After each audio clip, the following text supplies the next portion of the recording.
So guys మన ఛానల్లో ఉన్నటువంటి సబ్స్క్రైబర్స్ అందరికీ కూడా good news. GK topic wise bid bank అండి 1500 ప్రశ్నలు కేవలము రూ. 59కే ఈ యొక్క పీడిఎఫ్ అయితే అందచేయడం జరుగుతుందండి. ఇందులో మరి అన్ని టాపిక్స్ కవర్ చేయడం జరుగుతుంది. ఆర్పిఎఫ్, ఆర్ఆర్బి, అంతేకాకుండా ఎస్ఎస్సి ఉద్యోగాలకు అన్నిటికీ కూడా యూస్ఫుల్గా ఉంటుంది. కావాలనుకున్న వారు 9030362853 అనే నెంబర్కి గూగుల్ పే కానీ ఫోన్పే కానీ చేసి ఆ స్క్రీన్ షాట్ నా వాట్సాప్ నెంబర్కి పంపినట్లయితే వెంటనే వితిన్ 1 అవర్లో మీకు పంపడం జరుగుతుంది పీడిఎఫ్. ఇక్కడ టాపిక్ చూడండి ఫ్రెండ్స్, ఇవన్నీ కూడా టాపిక్స్ అన్నీ మనము డిస్కస్ చేసుకోవడం జరుగుతుందండి. ఈ యొక్క పీడిఎఫ్లో మీకు ప్రొవైడ్ చేస్తాను. మొత్తం 27 టాపిక్స్ అయితే ఇందులో 28 టాపిక్స్ అయితే ఇందులో ఉంటాయండి. ఇంట్రెస్ట్ ఉన్న వారు వెంటనే తీసుకోవడానికి అయితే ట్రై చేయండి. పేమెంట్ చేసి ఆ స్క్రీన్ షాట్ని వాట్సాప్లో పంపించడం ద్వారా తీసుకోవచ్చు, లేదా మన యాప్ డౌన్లోడ్ చేసుకుని యాప్లో కూడా పర్చేజ్ చేయవచ్చు. Thank you for support. By.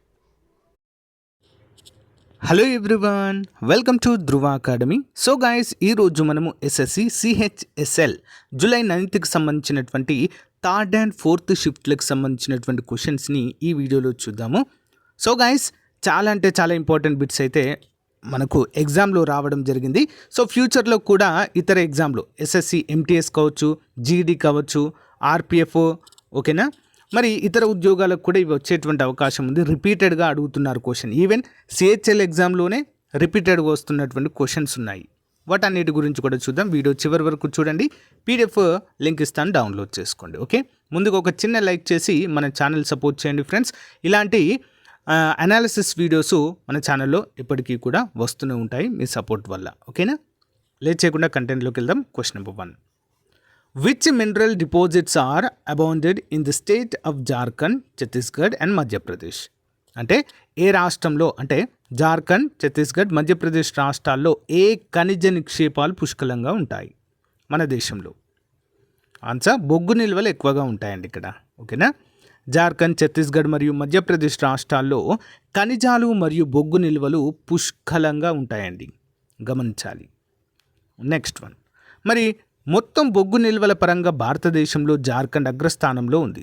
Odisha, Chhattisgarh, పశ్చిమ బెంగాల్ మరియు మధ్యప్రదేశ్ తర్వాతి స్థానాల్లో ఉంటాయి.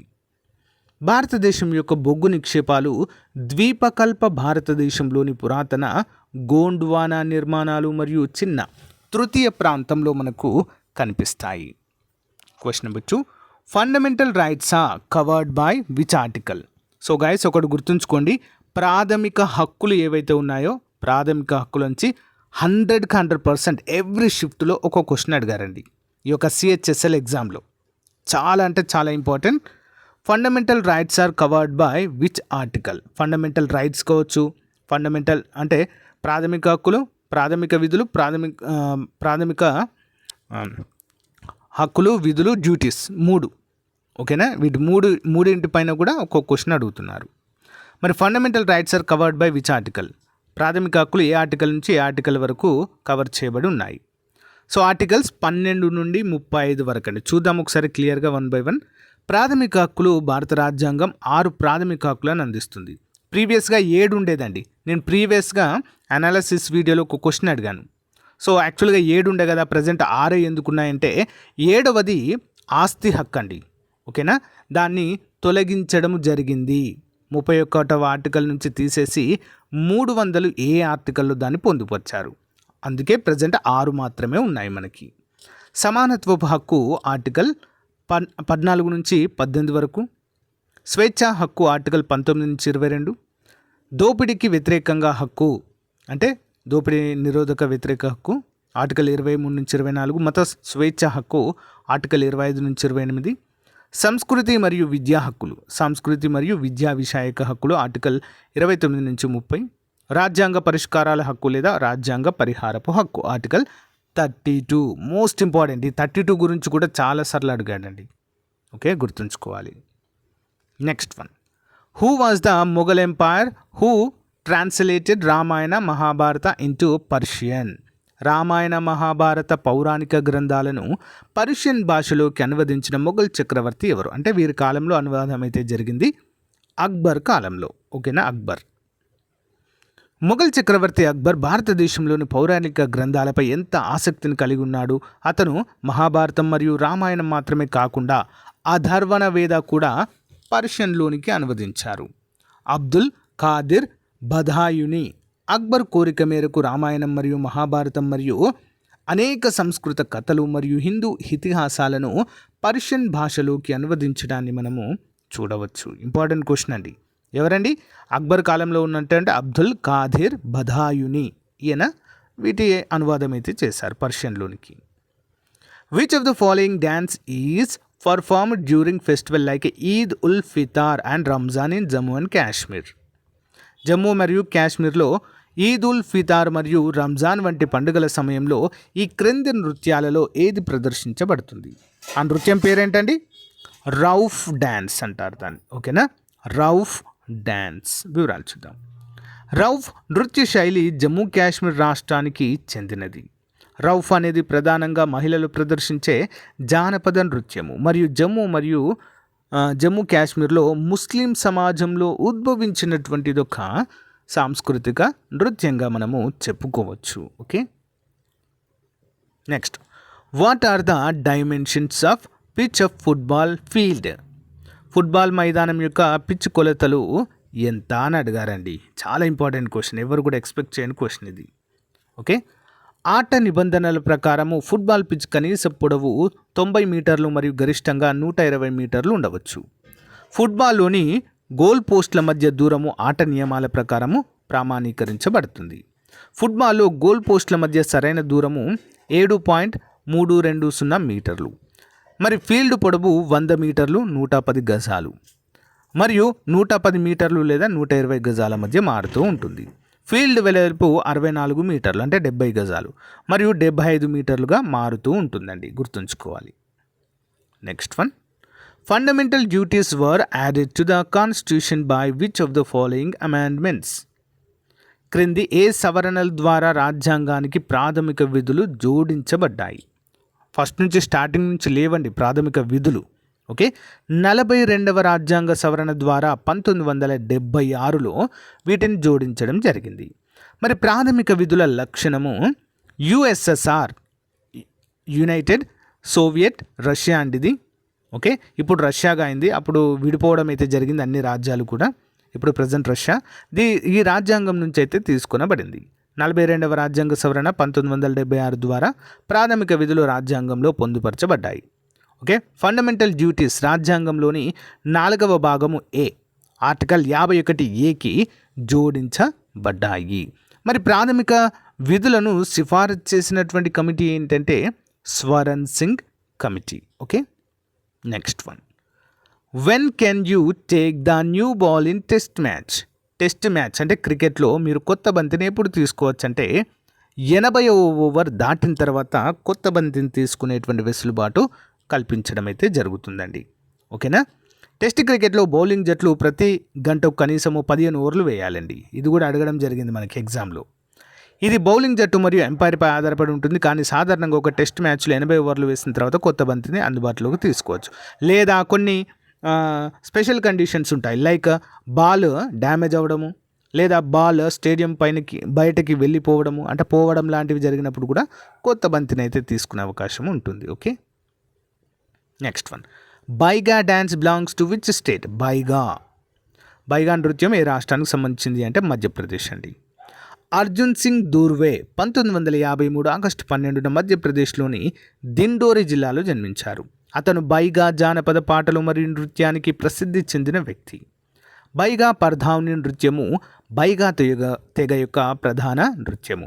ఈ నృత్య రూపంలో ప్రదర్శకులు నెమలి, ఏనుగు, గుర్రం మొదలైన వాటి ముసుగులు ధరించి నాట్యాలు లేదా నృత్యాలు చేస్తూ జరుపుకునేటువంటి ఒక పండుగగా దీన్ని చెప్పుకోవచ్చండి. Okay, next one, what is the cell wall of bacteria made of?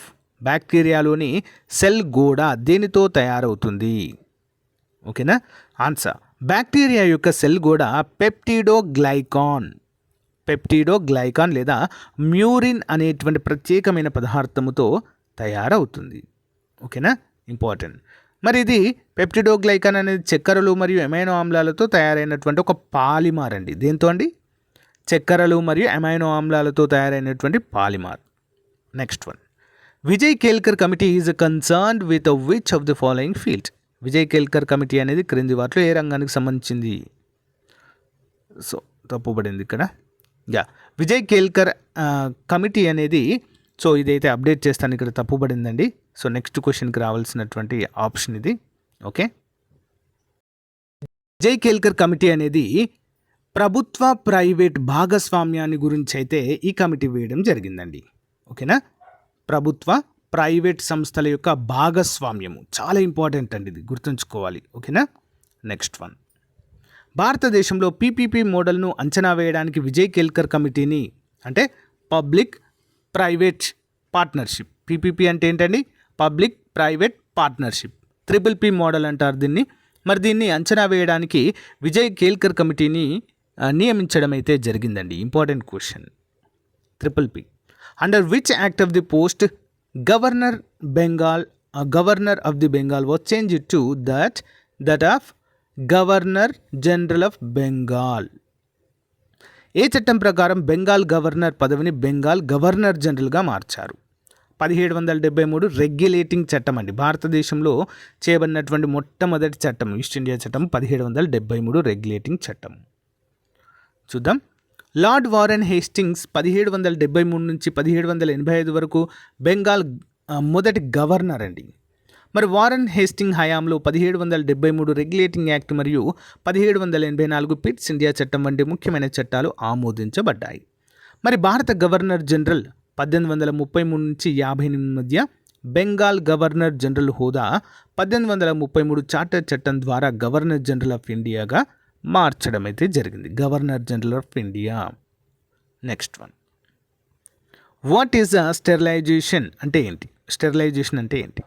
Sterilisation అనేది ద్రవ్య చర్య యొక్క రూపము. దీనిలో సెంట్రల్ బ్యాంక్ ద్రవ్య సరఫరాపై, సెంట్రల్ బ్యాంక్ అంటే ఏంటి, RBI, reserve bank of India, మరి ద్రవ్య సరఫరాపై మూలధనం యొక్క ఇన్ఫ్లోలు మరియు అవుట్ఫ్లోల ప్రభావాన్ని పరిమితం చేయడానికి ప్రయత్నిస్తుంది. స్టెరిలైజేషన్ అనేది తరచుగా సెంట్రల్ బ్యాంకు ద్వారా ఆర్థిక ఆస్తుల కొనుగోలు లేదా విక్రయాన్ని కలిగి ఉంటుంది మరియు విదేశీ మారకపు జోక్యం యొక్క ప్రభావాన్ని భర్తీ చేయడానికి రూపొందించబడింది. Important. Next one, which sport is not included in Olympics till 2023 అంటే 2023 వరకు కూడా క్రింది ఏ క్రీడలను ఒలింపిక్స్లో చేర్చలేదనే ఆప్షన్ అయితే ఇవ్వడం జరిగిందండి. 2023లో 2023 వరకు ఒలింపిక్స్లో ఏ క్రీడ చేర్చబడలేదంటే క్రికెట్ చేర్చలేదండి 2023 వరకు కూడా. ఓకే, గమనించాలి అందరూ కూడా. Who was served as India's ambassador or permanent representative యునెస్కోకు భారత రాయబారి లేదా శాశ్వత ప్రతినిధిగా ఎవరు పనిచేశారంటే విశాల్ శర్మ అండి. ప్రజెంట్ ఉన్నారు విశాల్ శర్మ. ఇంపార్టెంట్ క్వశ్చన్ అండి. ప్రజెంట్ యునెస్కో శాశ్వత రాయబారిగా ప్రజెంట్ కొనసాగుతున్నారండి. Next one, who was the first Indian to win an individual medal at ఒలింపిక్స్లో వ్యక్తిగత విభాగంలో పథకం సాధించిన మొదటి భారతీయుడు కేడి జాదవ్ అండి. ఓకే, ఎప్పుడు మరి ఇది 1952 సమ్మర్ ఒలింపిక్స్లో కాంస్య పథకాన్ని గెలుచుకున్నారు. అతని మరణానంతరం 2001లో అర్జున అవార్డు అయితే లభించింది. నెక్స్ట్, కర్ణం మల్లేశ్వర్ ఒక భారతీయ వెయిట్ లిఫ్టర్. ఆమె ఒలింపిక్స్లో పథకం సాధించిన మొదటి భారతీయ మహిళ. ఒలింపిక్ క్రీడల్లో వ్యక్తిగతంగా స్వర్ణ పథకం సాధించిన తొలి భారతీయుడు అభినవ్ బింద్రా షూటింగ్ విభాగంలో. Okay, next, whose court poet is Bilhana అంటే విల్హాన్ అనేటువంటి వ్యక్తి ఎవరి ఆస్థాన కవి? Whose court poet is Bilhana. Answer Vikramaditya 6 అండి. మరి విక్రమాదిత్య 6 1070 నుంచి 1126 మధ్య కాలంలో పరిపాలన చేశారు. మరి వీరి ఆస్థానంలో వీరైతే విల్హాన్ నివసించడం అయితే జరిగింది. చాళుక్య వంశానికి చెందిన విక్రమాదిత్య 6 కళ్యాణి వంశానికి చెందిన గొప్ప పాలకుడు, కళ్యాణి ప్రాంతానికి చెందిన. మరి విక్రమం దేక్చరిత్ విహలన్ రచించడం అయితే జరిగింది. విక్రమం కదే వల్చరిత్ ఓకే విహలన్ అయితే రచించారు దీన్ని. Who discovered radio waves? Radio తరంగాలను ఎవరు కనుగొన్నారు? జర్మన్ శాస్త్రవేత్త అయినటువంటి Heinrich Hertz. Okay, Heinrich Hertz 1880ల చివరిలో రేడియో తరంగాల ఉనికిని నిరూపించారు. Next, board of control for cricket in India was established in which year? Board of control for cricket in India ఏ సంవత్సరంలో స్థాపించబడింది? 1928లో. మరి క్రికెట్లో బ్రిటిష్ గుత్తాధిపత్యాన్ని అంతం చేయడానికి ఢిల్లీలోని రోషనారా క్లబ్లో ఆటగాళ్ల బృందం December 4, 1928 board of control for cricket in ఇండియాని స్థాపించడం జరిగింది. ఇప్పుడు ప్రజెంట్ 2024 సంవత్సరంలో చూసినట్లయితే క్రికెట్ని ఏలుతున్నటువంటి దేశమే భారతదేశం అండి. ప్రపంచ క్రికెట్ బోర్డుల కంటే కూడా భారతదేశం ఎన్నో రెట్లు అధిక ఆర్థిక స్తోమతనైతే కలిగి ఉంది. ప్రజెంట్ క్రికెట్ను శాసిస్తున్నటువంటి దేశం అయితే భారతదేశమే. Next one, Mohini Attam belongs to which state? Mohini Attam ఏ రాష్ట్రానికి సంబంధించింది? కేరళ అండి. మోహిని అట్టం అనేది నైరుతి భారతదేశంలోని కేరళ రాష్ట్రానికి చెందిన సెమీ క్లాసికల్ నృత్యము. సో గైస్, ఇది ఈ రోజుకు సంబంధించినటువంటి చాలా చాలా ముఖ్యమైనటువంటి ఎస్ఎస్సి సిహెచ్ఎస్ఎల్ అనాలిసిస్ వీడియో అండి. ఓకేనా? నిన్న జరిగినటువంటివి ఇవన్నీ కూడా నిన్న 3rd and 4th షిఫ్ట్లు అండి. పీడిఎఫ్ లింక్ వీడియో డిస్క్రిప్షన్లో ఇస్తాను, డౌన్లోడ్ చేసుకోండి. ఈరోజు కూడా 10th జూలైవి కూడా అప్డేట్ చేయడం అయితే జరుగుతుందండి, గమనించాలి అందరూ. ఓకేనా? Thank you guys, thank you for support. Have a nice day, bye.